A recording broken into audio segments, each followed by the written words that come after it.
Good night lower திரைப்படத்தை தொடர்ந்து நம்ம மணியனுடைய யதார்த்தமான நடிப்பில் நாளைக்கு திரையரங்கில் ரிலீஸ் ஆக இருக்க குடும்பஸ்தன் திரைப்படம் எப்படி இருக்கு அப்படின்னு தான் இந்த வீடியோவில் பார்க்க போகிறோம். வாங்க பார்க்கலாம்.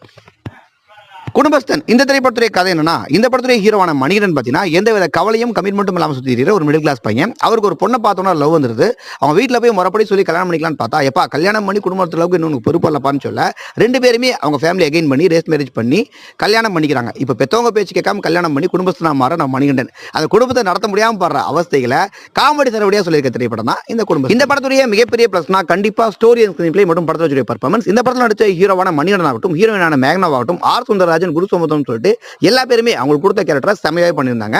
எப்படி மணிகண்டனுக்கு முன்னாடி வந்த குட் நைட் திரைப்படம் ஆகட்டும், லவர் திரைப்படம் ஆகட்டும் ஹிட் ஆச்சோ, அந்த மாதிரி இந்த குடும்பத்தின் திரைப்படமும் பிளாக் பஸ்டர் ஹிட் ஆகும், எந்த டவுட்டும் கிடையாது. இந்த படத்துடைய மைனஸ்னா இந்த படத்தோட சாங்ஸ் எதுவும் பெருசாக இம்ப்ரெஸ் பண்ணல. மொத்தத்தில் தியேட்டரில் போய் தாராளமாக ஃபேமிலியோட பார்க்க ஒரு ஒர்த்தான ஃபேமிலி என்டர்டைனர் தான் இந்த குடும்பஸ்தன். இந்த குடும்பஸ்தன் திரைப்படத்துக்கு ரேட்டிங் பார்த்தீங்கன்னா 3.5 out of 5.